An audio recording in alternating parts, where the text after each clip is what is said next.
Міне достар, осы екі контакты осылай бекітеміз. Бастап кезде жаңа көргеніңіздей желінген жерлеріне, күйік тиген жерлеріне тазалап,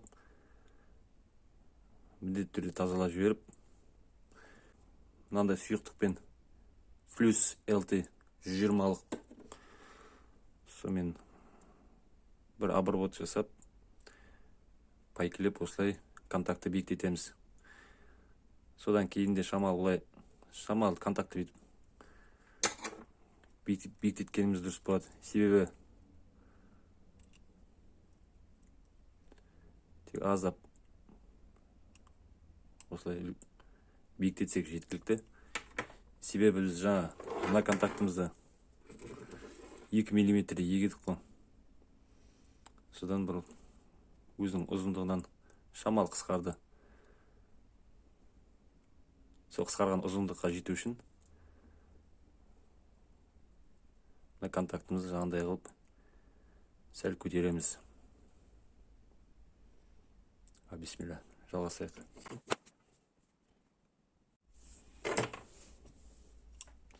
Достар, мына контакт салар кезде мына қақпақшасында мынандай не бар? Орны бар, белгіленген. Осы екі орнына осы сызықшаны қойып саламыз.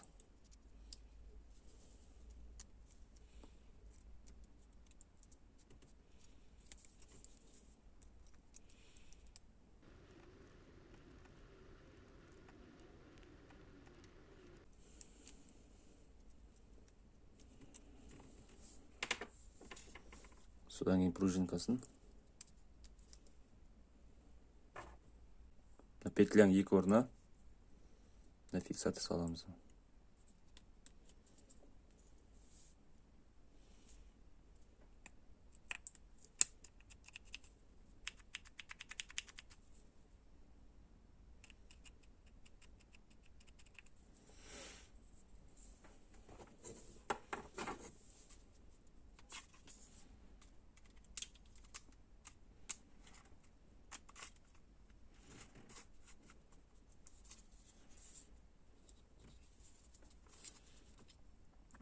Салғанда да мынау өшірілген күйінде болу керек.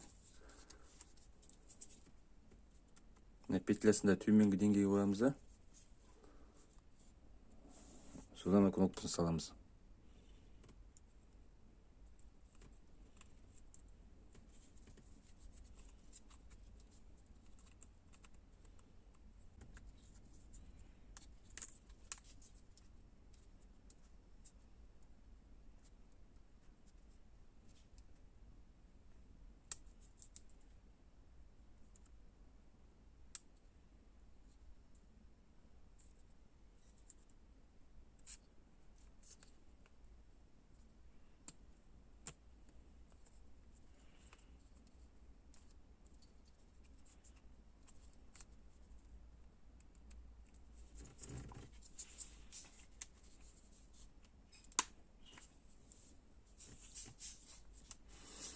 Мына толықтай кіру үшін бізде мына контактымызды бір нәрсемен келіп тұрған жақсы себебі қаттырақ басып, мынаны күш салып басу керек екінші жағынан.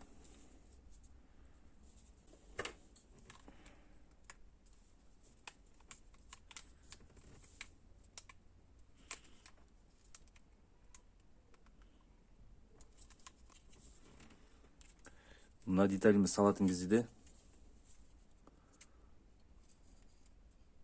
орнын анықталғанымыз жақсы.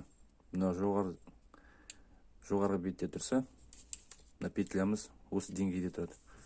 Яғни, мынадай өшіп тұрған кезде, қосқан кезде.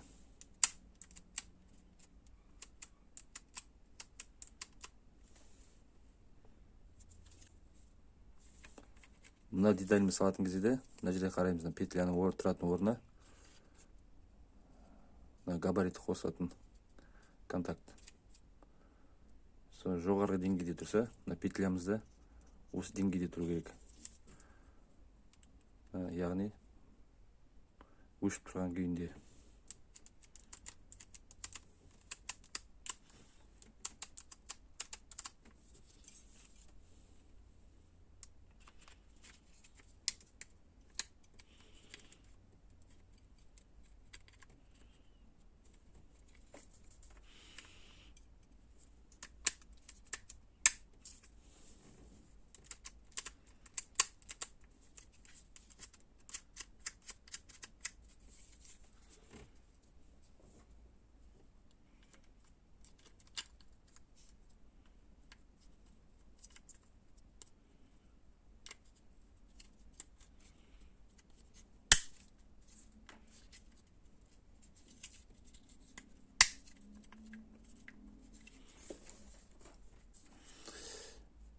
біз мына бетін жапқаннан кейін мына петлямызды міндетті түрде тексеруіміз керек.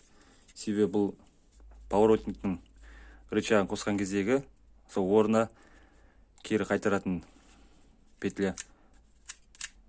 Егер орнына дұрыс отырған болса, осындай әрекет көріну керек. Қосылған кезде, руль бұрған кезде қайта орын алып келетін. Кейбір сәттер осы орнына дұрыс отырмай қалып, осындай әрекет сосын шықпайды.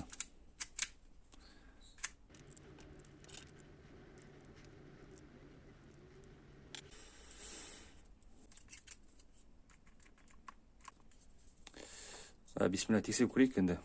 Ол үшін бізге мультиметр қажет. Прозон режиміне қоямыз. Бізге керегі мына 2 контакт.